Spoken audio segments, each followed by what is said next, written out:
Welcome to the Clear to Send podcast, a podcast about wireless engineering, where we educate you on Wi-Fi technology, talk about design tips, troubleshooting, interviews, and the tools. Here are your hosts, Rowell and Francois.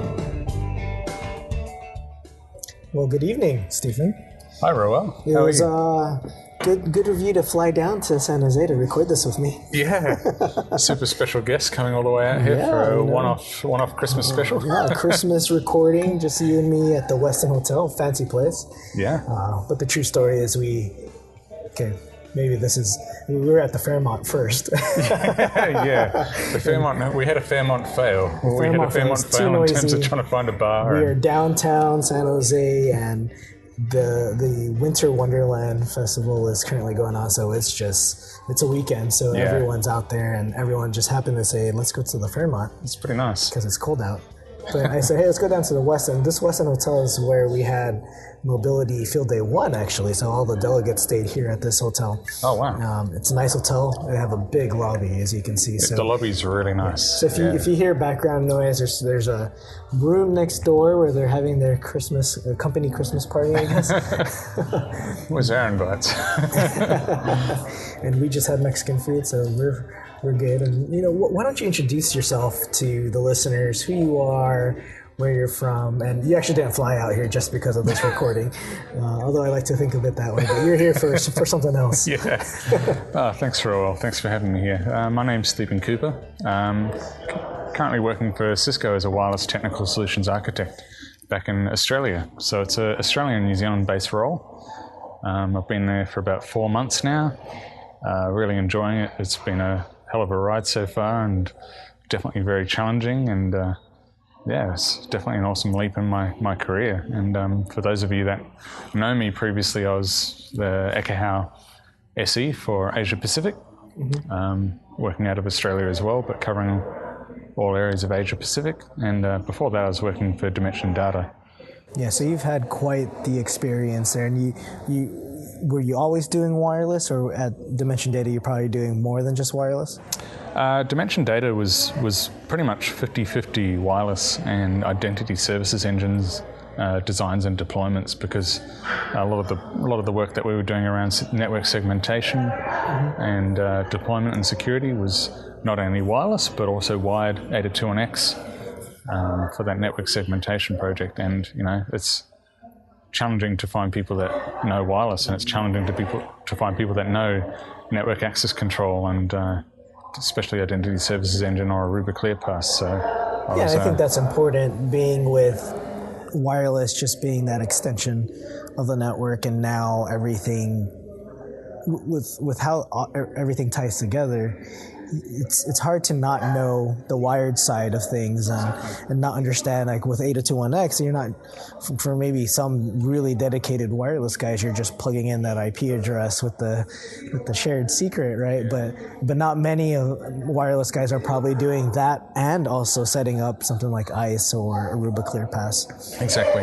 There's a lot of different realms of and domains that people work in, and sometimes network access control quite rightly falls into the security domain, and the network teams don't really have much control or access to that. And on the flip side, a lot of the times network access control falls into the domain of the network administrators and designers, because it's directly related to wired and wireless 802.1x, and the security guys go, I don't want any part of that. I'll help you with the PKI and the certificates and all of that infrastructure, but they don't want to touch, radius on NAC. Would you say it's a fairly complicated or complex technology to grasp as a wireless professional? Like, do you see wireless professionals should understand that side?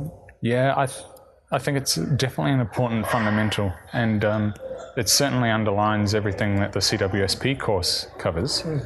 But I see it as an essential skill set to know the authentication piece, because in terms of getting wireless devices onto the network, you've got the association as one part of it, authentication is the next part of it.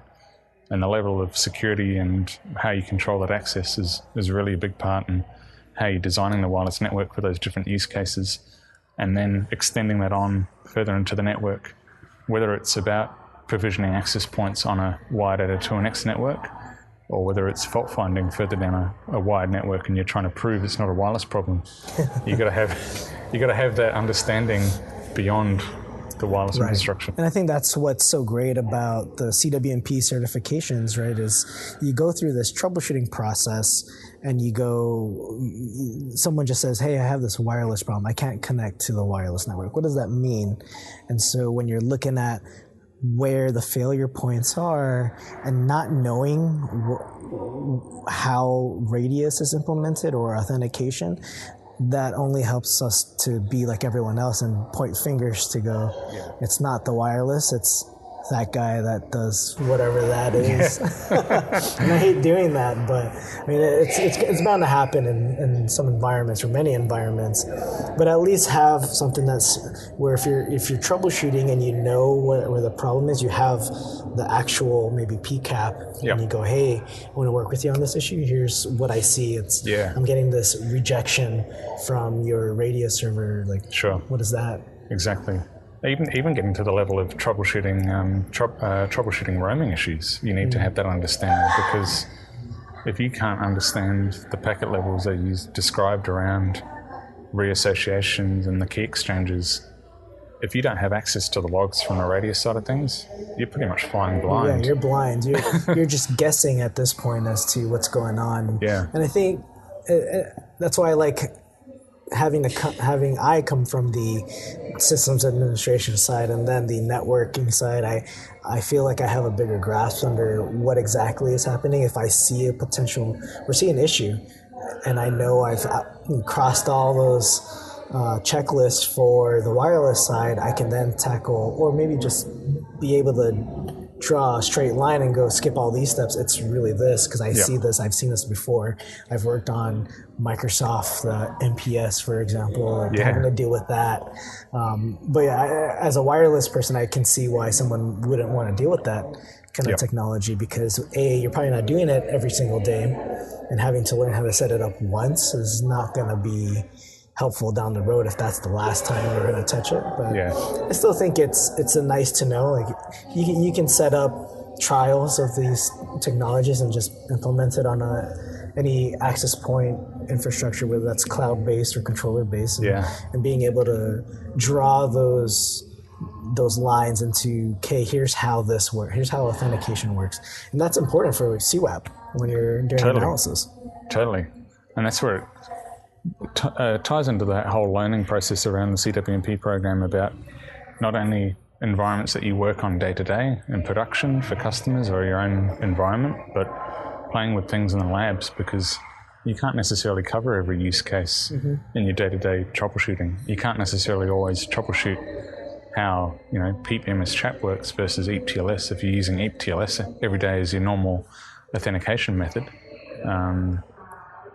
Definitely gives you that extra insight as to what's going on past the association phase. What was the most challenging thing you've worked on at Dimension Data? I think in terms of scale, there was a large-scale public sector government project that we did, which was sort of transformational, not only from a technology and IT point of view, but business transformation. Pretty much, it's very similar to a lot of government entities where each government agency or department operates as their own individual entity, has their own IT team, has their own applications. Individual silos.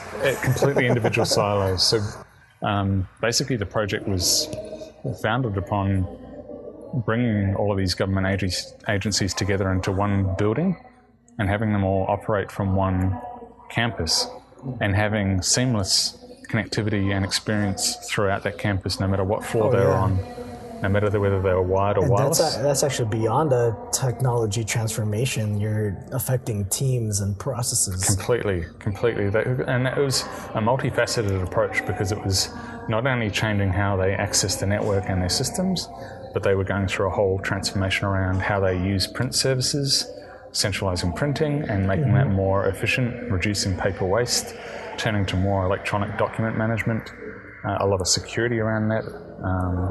But yeah, it was basically ensuring that there was a seamless user experience between wired and wireless.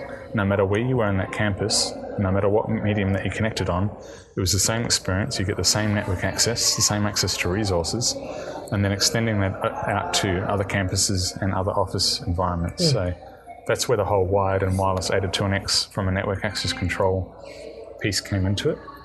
And just in terms of the large scale, and more so about the business transformation change as opposed to the technology change, is what the real challenges were.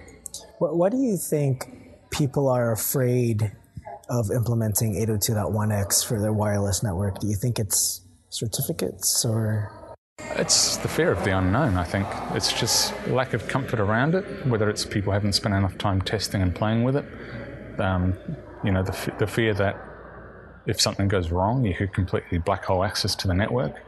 The last thing you want is your CIO or CXO saying, why can I not get on the network? And then you go, okay, I don't know how to fix this. Yeah. That's even worse, right? I was able to put it together, but I don't know how to figure out why it's not working. Yeah, so I mean, in a lot of scenarios, wireless 802.1x is a given. It's quite easy to implement from a wireless device supplicant point of view and wireless authentication point of view. But the wired side, there's so many other elements, there's so many other devices that you wouldn't typically expect to do, wired 802.1x. Not every printer can do wired 802.1x. You might have, badge or swipe card readers which are on the wired network that can't do 802.1x. Right. So there's so many other variables to consider in that. But it's almost like if wireless 802.1x fails, worst case is someone plugs in a cable and they can get network access. Whereas if wired 802.1x fails, well then maybe your access points go offline too, and you don't have anything. So I think it's just that uncertainty around failure scenarios and what can go wrong. And yeah, because it's hard to test that out, to force a failure. Yeah. Given that it's a team that maybe is limited with the staff or the expertise, and then you're tasked with saying, hey, we must roll out 802.1x, and then that person goes, okay, where do I even start? Yeah. Where do I start with? And is that just the device 802.1x? Yeah. Do we care about doing 802.1x for APs or for every other device that connects to the network? Yeah. Because why would you just stop at wireless devices? Exactly. But I think it's just traditionally the way that wireless access is developed as a need in most people's environments. It's been a fairly low impact improvement to roll out that access. You've always had wired access, and rolling out wireless has been a fairly gradual change and something that's been done fairly easily. If it doesn't work, you could roll it back, or it doesn't work, you can spend time investigating as to why it doesn't work. In the meantime, people can use wired access. But you've got to be a lot more careful. You've got to have more rigorous testing plans around rolling out wired 802.1x. You got to have that expertise. Yeah, definitely have to have the expertise there. So I can see why a lot of organizations just stick with the PSK, right? Because they just don't have the staff, the manpower to maybe roll it out or maintain it, or maybe they just got to engage with a partner or some other outside consulting firm to do that for them. Well, that's a good discussion around, like we mentioned before, about roaming. If people don't understand how roaming works, and they're trying to troubleshoot, long roaming times with EAP-TLS or something like that, and if they just go, I give up, I don't understand it, but I know that PSK authentication works. PSK. We're just going to use PSK. Lower security, but faster roams, Right. It's that if you can't get it working in the right amount of time, where you're not just losing money now, right? But go use a solution that's you still have some sort of security, but you're hitting some sort of easy middle ground there. Short of just saying, let's leave it open. Yeah. Yeah, totally. So you did that at Dimension Data, then you went to Ekahau. What was it like working for Ekahau? Ekahau was a lot of fun. I know everyone knows a lot of the guys at Ekahau. You've got Yusi, Miko, Nick, Joel, Jerry, all the development team in Finland. It's such a great company culture there in terms of everyone gets stuck into it and working on what they need to do because it's such a small, lean company. So even though I was on the other side of the world from those teams, it was a very close-knit team, very supportive. and everyone drew upon each other's strengths to get things done. But it was quite a big change for me in terms of a role. Not only was it different from a technical side of things, it was completely hands-off, really, but more focused on the fundamentals, more on the fundamentals of how RF and Wi-Fi works. But also it was a very sales and marketing-driven role.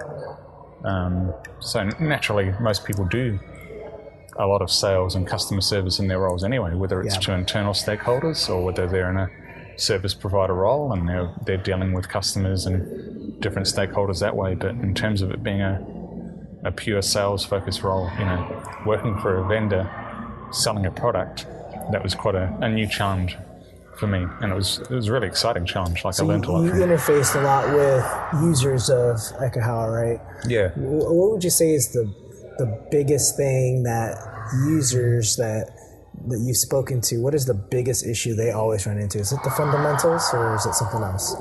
It's fundamentals, so lack of understanding around how wireless works and RF, but also best practice designs. It's a lot of the time, we've seen it in the wireless industry, it doesn't matter which vendor people implement.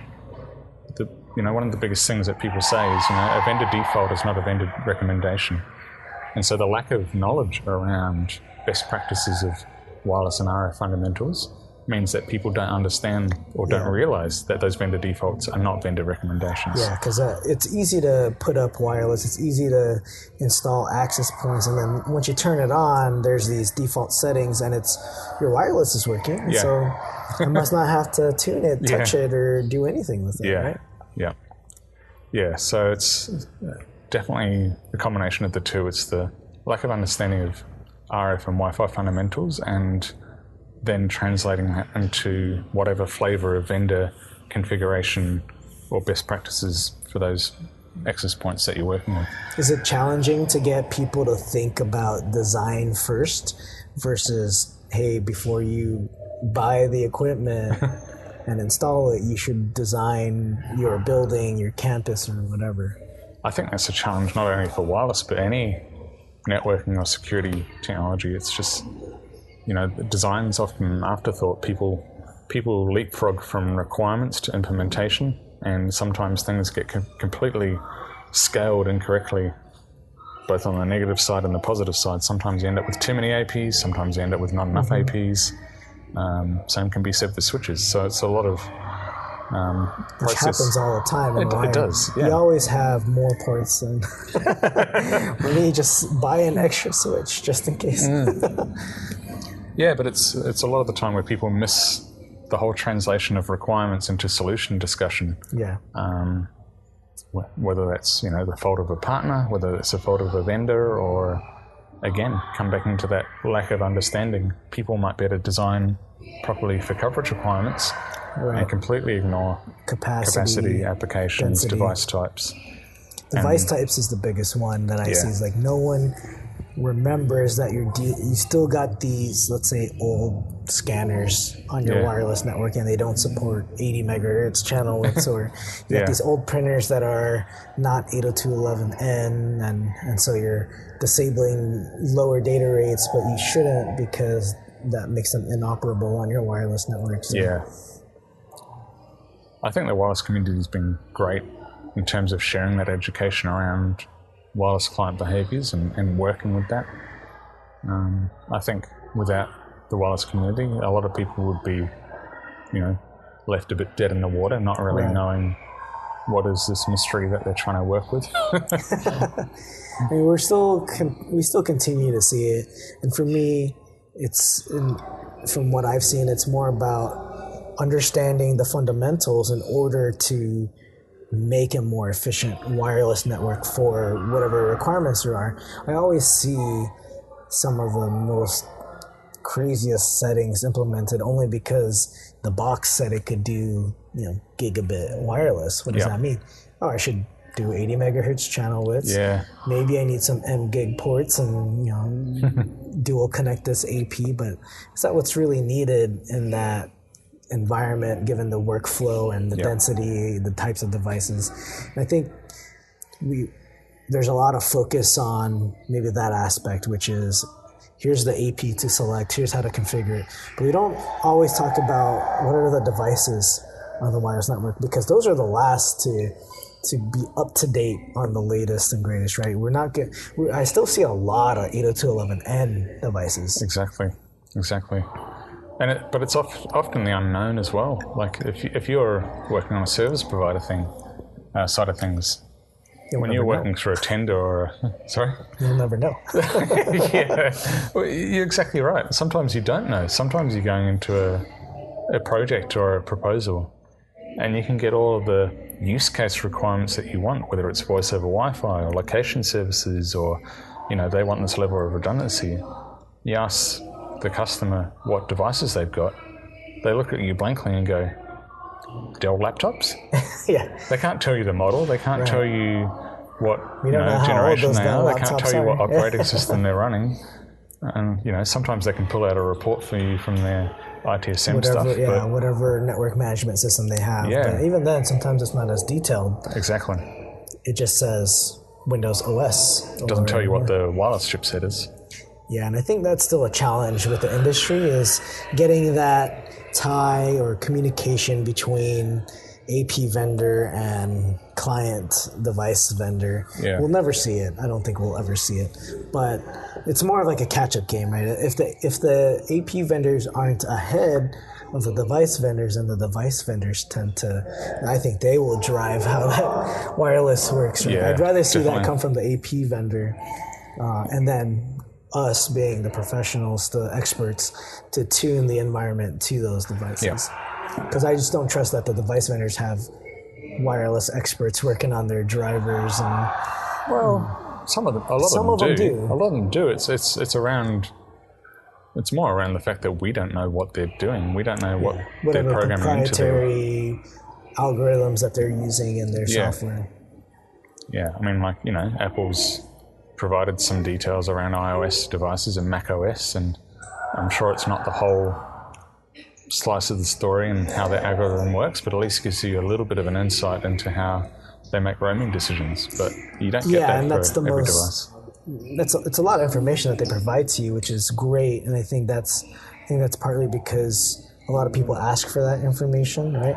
Yeah. And also with the partnership that they do have with Cisco, you kind of have to have that information in order to design your Cisco wireless network to these iOS devices. So I think that's helped to bring out some of that information. Yeah.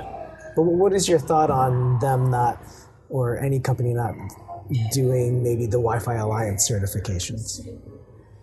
Not doing it in terms of by choice or by missing the mark with certifications. Like maybe both. You could, I mean, we could turn the discussion towards pre-standard AX stuff. Yeah. I think there'll be a few access points and wireless device chipsets that potentially won't meet Wi-Fi Alliance 802.11ax certification because they might be missing some mandatory features. So there's that side of it. But what other things will vendors be missing? Could be WPA3. Maybe they're not going to be implementing WPA3 exactly down to even OWE, the dots and the I's and everything. I don't think there's many vendors that are looking at OWE just because it's not a requirement anyway. Maybe Aruba Networks is the only one that might do it. Yeah. Because they did that demo at Mobility Field Day. But yeah, it's just one of those things. I think most of the vendors would do it. It's just, I think a lot of the discussion was around it was disappointing it wasn't mandatory for WPA3. Right. Because if it's not mandatory, why do it? Yeah. But to me, it's about, well, if you want to be security first, right? If you want to say you're security first, why wouldn't you implement it? And that's where I guess you could look at the Wi-Fi Alliance is how far are they going to actually ensure the best end user experience by making sure that all of the best practice features are met from these chipsets and these drivers versus just what's the nice to have. Yeah, I agree. And it's just one of those things where I don't think we have much visibility into Wi-Fi Alliance and how they come to these decisions and who's providing their input into those decisions, whether they're third parties or internals. But I don't know, How do you influence that kind of change in an organization like that? And are they listening? Need to get some inside CWNEs on there, don't we? Start inviting them to a Wi-Fi trek in WLPC.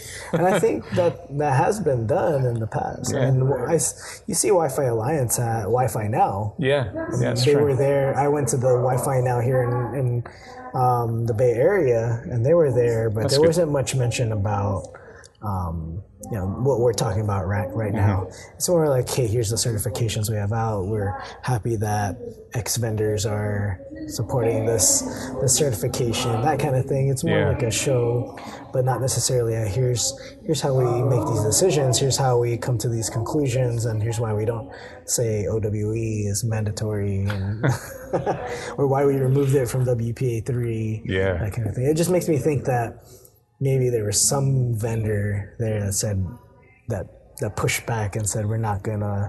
Yeah, I think there's a lot of political stuff that happens in the background that we aren't necessarily exposed to, and privy to that. It's a shame that politics can get in the way of things, but that's what drives this economy. Yeah, it's true. So with Ekahau now in your past, you're 4 months into Cisco, and you're saying you're pretty busy. What's it like to transition from Ekahau to Cisco? In terms of busyness levels, it's about the same. I'm still doing about the same amount of travel, which is about 50% of the time, if not more. I guess the difference is that I'm in an Australian-New Zealand focus role compared to Asia-Pacific focus, so my geographical focus is shrunk. But it's still just as busy. So, I could be any day. I could be working on helping a partner or a customer with a wireless design. I could be helping them with a migration strategy from old controllers and APs to new controllers and APs, or helping them understand what they need to do to get from a data-ready network to a voice-grade network, or location services-ready network. So are you completely focused on the wireless side? Pretty much, yeah. Mostly focused on wireless and a little bit of DNA center, DNA wireless assurance, SD access, all of the future architecture-driven stuff. Especially, DNA wireless assurance. It sort of underpins a lot of the stuff that we're trying to achieve from an end-user experience point of view. I would say that Cisco's got all their eggs in that one. Talking about DNA, and we can talk about the 9800, because I think that was one of the last few things I thought that needed to be overhauled in order to fit the DNA message, because I would find it hard to integrate old architecture into something that's brand new, right? There aren't all the hooks there in order to talk DNA. You'd have to only talk SNMP to your AirOS controllers. Now you got the Catalyst 9800, which is iOS XC based. What are your initial thoughts on that? Well, like you said, it is the next generation in terms of the whole intent-based networking and digital network architecture drive. And definitely opens up a lot more possibilities in terms of the flexibility and scalability and how you deploy the controller. But it's not to say that there's no life left in the AirOS controllers, like the current generation 5520s and 8540s and 3504s, because we still got them in DNA assurance, DNA center. And there's a lot of people using them. Exactly. We've got a large. I don't know anyone that's moved to the 9800 exactly. So there's a large legacy install base there. But those devices still do all the streaming telemetry that's required for DNA assurance. So it's not that you're not going to get any more out of the 9800s today that you do from the 5520s, for example. You still get the same streaming telemetry. Looking back maybe to the previous generations, 5508s and things like you mentioned with SNMP, traditional methods of getting information from the network, you don't get the same level of detail in the assurance point of view. But the 9800s basically brings about a new realm of operability and serviceability in terms of... It's a new way of thinking about how Cisco is going to deliver wireless. Exactly. Yeah, it's very modular. We've got hitless upgrades now. We've got service packs, device upgrade packs. Makes it a lot more easier to maintain and manage your network, as well as deploy your network from the get-go with open APIs and all the open data models with RESTconf and NetConf. And, I think that's where everyone's going. Everyone wants some sort of API hook into your wireless infrastructure, your infrastructure in general, and that's where I think everything is going or has been going, right? Yep.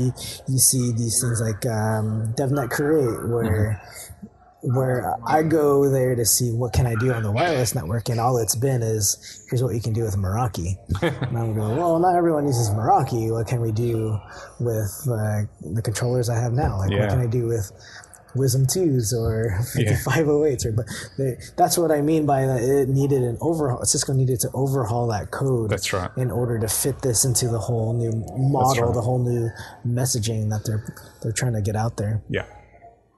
Yeah, definitely the whole access to APIs and everything being driven by programmability. We are taking a lot of leaps out of the Meraki book in terms of success and ease of usability and ease of scalability. You can take a look at the DNA Center dashboard and it looks very familiar because it is similar to the look and feel of Meraki. And that's the whole idea of DNA Center, is you want it to be easy to use, you want it to be easy to deploy networks, easy to identify and troubleshoot issues, and easy to find the root cause and prove the innocence of the network, prove that it's not a network problem. As we know as wireless engineers, how many times do we come across wireless issues that are not actually wireless issues? Where's the problem? Is it a wireless problem? Is it a network problem? Is it DHCP? Is it the application? Maybe it's hopefully we can just point it to the application, since app developers like pointing it towards the network. Yeah. So you've done that. I wanted to touch upon your involvement with what do you call it? Wi-Fi Design Day? Oh, Ekahau Wi-Fi Design Day. Yeah. Because we don't have that here. I haven't seen one here in America. So how's this different from all the other events, and how were you involved with creating it or managing it? So originally it was UC Keviniemi from Ekahau. It was his brainchild to start this event in the UK. He saw that there's a lot of challenges around the UK market in terms of lack of education, in terms of lack of education around partners as well. Very small geographical country, but large Wi-Fi deployments everywhere. Large scale deployments, large complex deployments, lots of overlap, lots of issues, and lots of people not knowing how to fix them or how to tackle them. So it was around starting a community-driven event to get people from all sides of the equation, whether they're end users, customers, partners, Wi-Fi professionals, executives or CIO level. So you had all kinds of people across the board. Yeah, just trying to get anyone who touches or lives or smells or breathes Wi-Fi to help them to better understand Wi-Fi and why good Wi-Fi design is important and what are the elements that factor into good Wi-Fi design. So that was a roaring success, the first event that they had in London. And then they organised the second event this year for London, and that, the ticket allocations for that sold out, extremely quickly. So there's a lot of popularity after the first one. So it gained a lot of traction, a lot of word of mouth went around. So that's cool. So what is it like to be in a day of the Wi-Fi Design Day? Well, it's a unique event because you've got it's fairly vendor neutral, given that Ekahau is a fairly vendor neutral tool. So you get experts that talk from multiple vendors, and you've got people that have been doing Wi-Fi training in the industry for a very long time. So it was good to have people talk about different experiences from specific use cases, whether it be large public venues and stadiums versus designing for healthcare or specific environments with voice over Wi-Fi. Or people just speaking from their experiences around best practices. So there's like a call for presentations. People can submit something they want to talk about. Yeah. Well, it's very targeted as well. So given the smaller market in Asia Pacific, and specifically in Australia, just trying to target those customers and partners in that market to better promote, good Wi-Fi design, help them have that community relationship being built between vendors and practitioners, so that they can get a bit more access to information as well as knowledge sharing. But yeah, it was definitely a community-driven event around networking, knowledge sharing. So that's what I mean. You had vendors from Cisco, Aruba, Mist, security companies, as well as Keith from Wireless Line Professionals was there as well. So had a lot of knowledge there to share from all sides of the equation. Yeah. A lot of great questions and feedback from the audience. Just a really interactive and productive day. So it was targeted at being a day as opposed to a conference in its own right. Right. Just to have that focus of a specific time frame to achieve. Yeah, because if you compare that to, say, a Cisco Live, you might not see dedicated conversations to wireless unless it's, about the new architectures. But you're not going to get an intimate environment just with wireless focused people. Yeah, exactly. Like maybe comparison to WLPC, although I've never been to a WLPC. You haven't been to No, I haven't been either. So we can't say we can compare it to that.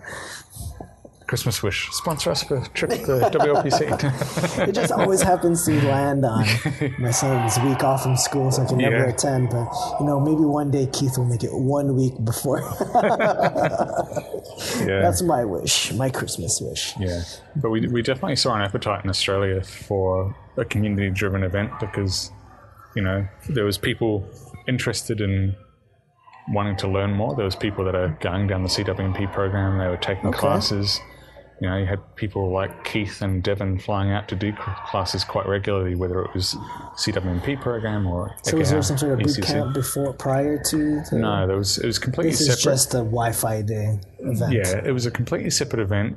Timing-wise, it lined up with Keith being in country for an ECSE class and having present on a Friday at the conference. So logistically, it made sense to time it that way. But it wasn't like a boot camp followed by a conference. But we did have attendees that had gone to the ECSE show up at the Wi-Fi Design Day, or even attendees from the ECSE would invite their colleagues to come along to the Wi-Fi Design Day to get as much as they could out of that one day. What was it like leading up to the event, months, weeks, days? Like, how did you reach out to people and try to get a hold of people that attend the event? And was there, with the first one, was it like, we really need to get people, like, I don't know if people are coming? Well, yeah, so I guess the initial stages of the planning happened while I was still at Ekahau, and then I left for Cisco in August. So it was well underway in terms of the planning and sort of halfway there in terms of between initial conception for Wi-Fi Design Day Sydney to when it was actually going to happen. But yeah, early on we're like, okay, we need to promote this early on. We need to reach out to our customers and partners and promote it and market it. So the marketing team at Ekahau are really, really good, really supportive there. So we had a great, great skill set to draw upon for the initial marketing side of things. And I think the fact of the London one was so successful, we had a reference case to get people excited about and going, well, this is what this is what Ekahau did in London last year. Look how successful it was. Look at what people were saying about that event. We're actually going to bring this to Sydney and have people, not only international speakers, but also local Australian, New Zealand speakers talk to their experiences. Yeah, so I'm sure those people want to hear what use cases their peers are going to use wireless for, what challenges they're running into. Yeah. Because I like to hear those types of things, like what are you doing on your wireless network? So what's working for you? What isn't working for you? Or what challenges do you run into that I should know about? Yeah. Because maybe I'll be going down that same path. Yeah. So I think the biggest thing for the Australian one, the way we wanted to tackle it, was to ensure that we had a good success rate in terms of the number of people that signed up, but also making sure that we had quality attendees in terms of people that weren't just showing up for the free food, that sort of thing. Get those people. Yeah, we decided to put a price per head on it, purely for that point of making sure that we had people that were genuinely interested. Who really want to be part of that interested. event. And we had I think within the first couple of weeks of announcing it, we had we initially set a target of 100 people. I think in the end it was 120 to 130 people. It's not bad. Yeah. So I think in the first couple of weeks we got about 35 respondents straight away. And we'd already locked in at least half of the speakers by that time as well. Wow. So it was really positive from the get-go. Everyone was really supportive, wanting to help out and attend it and make the most out of the event. Awesome. Well, that's good to hear, and I hope to see more Wi-Fi Day events. I just like to see more wireless events in general. Exactly. Outside of the big conferences, because I think you kind of lose that touch when it's a huge conference like Cisco Live with 30,000 people attending, and there's just not enough time, right? So maybe you and I should attend WOPC. See what that's like. Yeah. Well, I think the Ekahau Wi-Fi Design Day is a good template now for them to actually one conference we can compare it to is Wi-Fi Trek. Well, yeah, we can. We've both been to Wi-Fi Trek a couple of times. We went to the last one in San Diego. I mean, what do you think about Wi-Fi Trek in comparison to Wi-Fi Day, Wi-Fi Design Day? Although Wi-Fi Trek was a couple days, like 3-4 days. I think Wi-Fi Trek is more designed around people that want to pursue this certification program that CWP has to offer. And whether it's people that have already done classes or even people that want to attend the conference to take advantage of the pricing and the instructors available for the boot camps, I think that's the big draw card, as well as the networking side of things. But where it draws a lot of similarities with Wi-Fi Design Day is that you have a broad range of people attending, not only technical people, but you have junior level people as well as expert level people, but you also have, management type people and team leaders and knowledge and thought leaders attend both Wi-Fi Design Day as well as Wi-Fi Trek. So you get that broad spectrum of audience attendees that are there to participate and share knowledge and ask questions and network with other people. So as you mentioned, Wi-Fi Trek is a full conference. It's multiple days. It has there's boot camps prior to. Yeah, the scale is much larger. But I think Ekahau Wi-Fi Design Day, it's sort of formed a good template now where they could easily do that in different parts of the world. I know there's been demands for different parts of Asia Pacific to do a Wi-Fi Design Day there.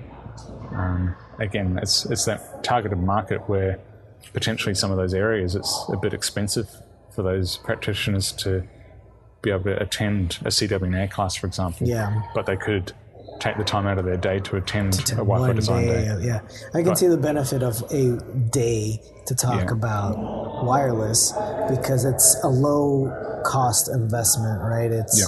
You don't necessarily have to have hotel stay, flights. It's more localized, and you just kind of target the surrounding companies, and I think that's a really good way to hit it and get the message out there on how to do wireless and get to know other people that are in the local area. So I'm sure you met with people you didn't even know who were out there that were focused on wireless. It's a great network. Great opportunity to network with people, especially both customers and partners and people you don't even realize that are actually operating in the wireless industry. And Wi-Fi Trek is the same. Again, it comes back to that different scale. Wi-Fi Trek, sure, it's held in the US, but it draws attendees from all around the world. WLPC is the same. WLPC is held in multiple continents and different regions, so you draw different crowds at each event, and sometimes you draw the same crowds. But when you're networking with people outside of your normal areas, within Australia, the IT community is quite close-knit. Brisbane IT community, most people know each other. Sydney IT community, most people know each other. Most people between Sydney and Brisbane know each other, but not everyone. So you sort of start to close those gaps between. I think that's great, and I think it's good to even hear from people we don't normally hear from, because we do have this community on Twitter who kind of know each other, right? And sometimes you just want to hear what other people are doing on wireless, and there's a lot of interesting stuff that people are doing. They're just not talking about it. Yeah. And maybe they've come across certain scenarios where it's actually, you look at it and you go, huh, that's kind of interesting, like how you've got that to work. So Yeah, I agree. Well, I appreciate you coming down here to talk. What's coming up next for you? Are you going to hit up any other events in the near future? Good question. Cisco WLPC Live? would be nice in February, but I don't think it's going to happen, unfortunately. But I've got Cisco Live Melbourne in Australia coming up the first week of March. I know we've just had Cisco Live Cancun. Cisco Live Barcelona is coming up at the end of January, which I'm not going to be a part of, but it's on the radar. And then I think beyond Cisco Live Melbourne, we've got Cisco Live US in San Diego in June. Mm-hmm. But yeah, events-wise in my area of the woods, it'd be nice to see if there's going to be a WLPC in Australia this year. It'd be nice to see that try and take off again. What's the Cisco Live Melbourne compared to the US version? Like how is that the same or the different? It's different in terms of scale, so less attendees, but you do get a lot of attendees from all across Asia Pacific, so you get a surprisingly large number of people coming down from Japan and India and China and all the way up there, so it's a lot of travel that people take to go there. And but I think the actual agenda of Cisco Live Melbourne is more technically driven. Mm-hmm. A lot of the system engineers have a lot more input into what content is being delivered and who's presenting and how it's presented, which is quite cool. But, there's limited scale in terms of number of presenters, number of rooms that are available, and number of attendees to fill those rooms. So we don't always have exactly the same sessions delivered in Melbourne that are delivered in Barcelona or the US, which is a downside, but then we try and work it in so that content makes it into other relevant sessions. So for example, Jim Florwick and Fred Niehaus would present on 802.11ax at Barcelona and Cisco Live US, but we don't have a dedicated time slot for 2 hours of 802.11ax in Melbourne, but we'll work that content into other relevant breakout sessions and tutorials and things like that. Cool. So where can people find you online? You have a blog, Twitter? Yeah, Twitter's the easiest one. You can find me at Stephen_Cooper, and I've got a blog, wificoops.com, which I need to get a bit more active back into posting some stuff on there. It's goal for the new year. Yeah, start ramping up those posts and start scheduling them out. I'm sure you'll have some sort of lab equipment. You'll be able to try things out and something you can experiment with. But yeah, I appreciate you coming down and spending time having this recording done, and look forward to seeing you at the next conference, probably Cisco Live. Thank you very much for having me. It's been a pleasure. Great to see you again, Rowell. Yeah, good to see you. Thanks. Thanks.